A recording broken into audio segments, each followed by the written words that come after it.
వినాయక చవితి రోజున వినాయక వ్రత కథ విని తలపై అక్షతలు వేసుకుంటే నీలాపనిందలు తప్పుతాయని పెద్దలు చెబుతారు. అసలు వినాయకుడికి నీలాపనిందలకు సంబంధం ఏంటి? ఇప్పుడు తెలుసుకుందాం.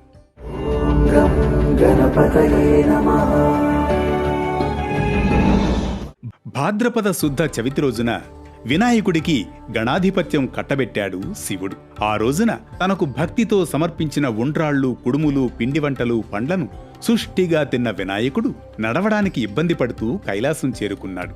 వినాయకుని అవస్థలు చూసిన చంద్రుడు ఒకేసారి నవ్వాడు. రాజదృష్టి సోకితే రాళ్లు కూడా నుజ్జవుతాయని అంటారు. అలాగే చంద్రుని దృష్టి సోకి విఘ్ననాథుని ఉదరం పగిలి అందులోని ఉండ్రాళ్ళు, కుడుములు బయటకు వచ్చి అచేతనుడయ్యాడు. దీంతో ఆగ్రహిస్తుంది పార్వతీదేవి.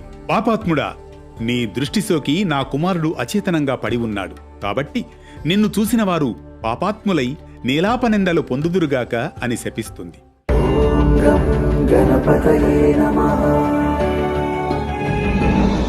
పార్వతీదేవి చంద్రుణ్ణి శపించిన సమయంలో సప్త ఋషులు భార్యలతో కలిసి యజ్ఞం చేస్తూ అగ్నిదేవునికి ప్రదక్షిణం చేస్తూ ఉంటారు.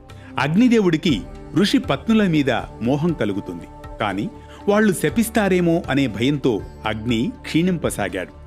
భర్త కోరిక తెలుసుకున్న స్వాహాదేవి ఋషుల భార్యల రూపంలో అగ్నిదేవుడి దగ్గరకు వెళుతుంది. అయితే అగ్నిదేవుడితో ఉన్నది తమ భార్యలేనని భ్రమపడిన ఋషులు వారిని విడిచిపెట్టారు. శాపగ్రస్తుడైన చంద్రుని చూడడం వల్లనే ఋషుల భార్యలు నీలాపనిందల పాలయ్యారని గ్రహించిన దేవతలు బ్రహ్మదేవునితో కలిసి కైలాసానికి వెళ్లారు. నీవు చంద్రునికి ఇచ్చిన శాపం వల్ల మాకు ఆపద కలిగింది.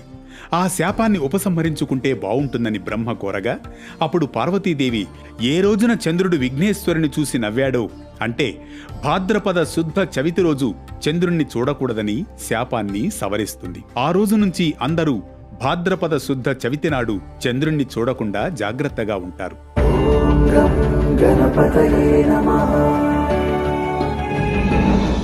వినాయక చవితి రోజున పాలలో చంద్రబింబం చూసిన శ్రీకృష్ణుడు కూడా నీలాపనిందల పాలవుతాడు.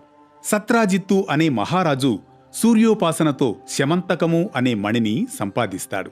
ఆ మణి రోజుకు 8 బారువుల బంగారాన్నిస్తుంది.